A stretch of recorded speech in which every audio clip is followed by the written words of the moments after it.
If you are making under $3,000 a month, the problem is not that you are bad with money. The problem is that the modern American economy was not designed for low-income earners to build stability, let alone wealth. Most people are told the same story. Work hard, be responsible, save what you can, invest early, avoid debt. But none of that advice explains why millions of people follow those rules and still feel stuck. $3,000 a month sounds reasonable on paper, but once taxes are removed, the reality looks very different. Federal income tax, payroll taxes, state taxes in many regions, healthcare deductions, basic insurance. What remains is rarely enough to cover modern living costs with any margin. Rent alone now absorbs a historically high percentage of income for low and middle earners. In many American cities, rent has increased faster than wages for over a decade. Utilities, internet, transportation, and groceries are no longer flexible categories. They are fixed survival costs. This creates a financial environment where almost every dollar is already assigned before you even receive it. When income is low, money does not feel like a tool. It feels like a countdown clock. Every paycheck is already spoken for. There is no buffer. There is no margin for error. And without margin, strategy becomes impossible. This is the first truth most people never hear.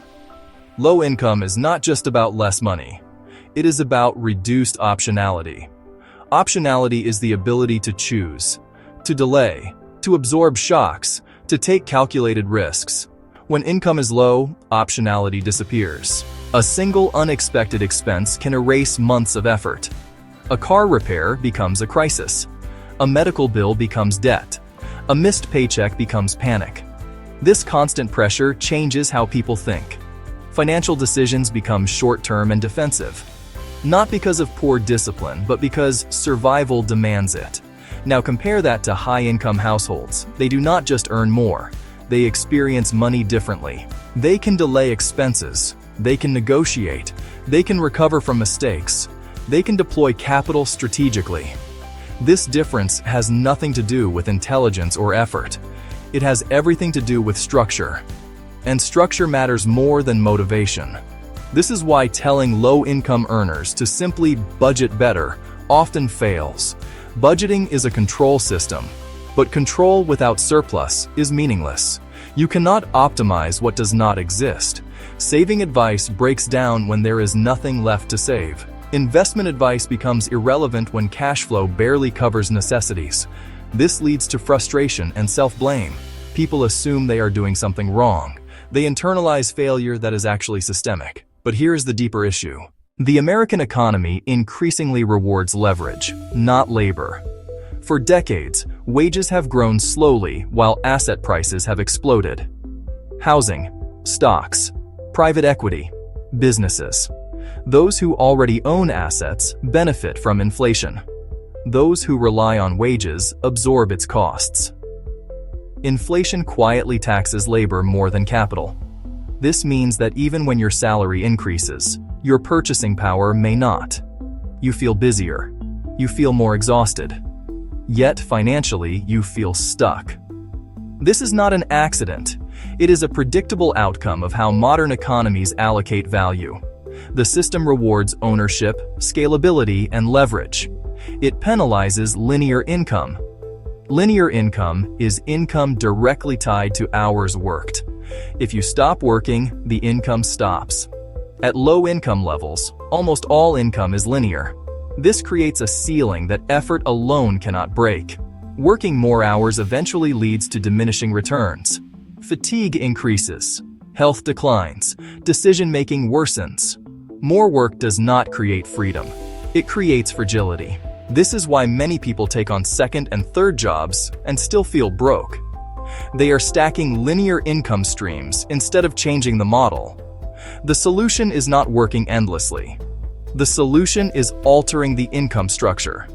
This is where leverage enters the conversation. Leverage allows you to earn more without directly trading more time. Leverage comes in several forms: skill leverage, system leverage, technology leverage, capital leverage. Most people under $3,000 a month have little capital leverage. That is normal. but skill and system leverage are accessible. Skills that increase revenue, reduce costs, or scale output have disproportionate impact. Writing that sells, design that converts, automation that saves time, operations that reduce friction, analysis that improves decision-making. These skills do not require permission. They are portable. They compound over time. Most importantly, they decouple income from hours. This is the difference between a job and an income engine. A job provides stability. An income engine creates upside. When all income comes from a job, risk is concentrated. If that income disappears, everything collapses. Diversification is not just an investment concept, it is an income concept. At low income levels, concentration risk is extremely high. This is why financial stress feels constant. One source of income, one paycheck, one failure point. Now let's address a dangerous misconception. Many people believe that once they earn a little more, everything will improve. But income alone does not solve financial instability. Lifestyle inflation quickly absorbs raises, fixed costs expand, expectations rise. Without structural changes, higher income simply increases the scale of the same problems. This is why people earning $5,000 a month can feel just as stressed as those earning $3,000. The difference is not income, it is control and leverage. Real financial progress begins when cash flow exceeds fixed obligations by a meaningful margin. That margin creates breathing room. Breathing room enables strategy. Strategy enables growth. Below that threshold, survival dominates decision-making. Above it, long-term thinking becomes possible. For most Americans, that threshold begins around $4,500 to $6,000 per month. Below it, emergencies derail progress. Above it, mistakes become recoverable. The goal is not luxury. The goal is resilience. Resilience is the ability to absorb shocks without collapse. This is why the correct priority for low-income earners is not investing. It is stabilization and expansion. Stabilize expenses. Expand earning capacity, not through hustle culture, but through targeted skill acquisition. One high-leverage skill can outperform multiple low-paying side jobs. The internet has dramatically lowered the cost of distribution. Skills can now be monetized globally. Clients are not limited by geography. Markets are larger than ever. Yet many people choose the hardest possible path. They chase saturated gig platforms. They trade time for minimal pay.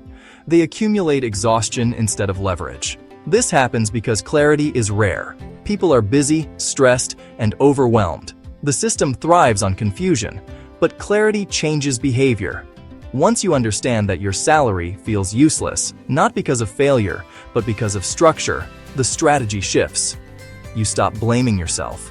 You stop chasing noise. You stop optimizing pennies. You start building leverage. That is the real divide. Not rich versus poor, but leveraged versus unleveraged. And once leverage enters the equation, everything changes. Your income begins to compound. Your effort produces delayed rewards.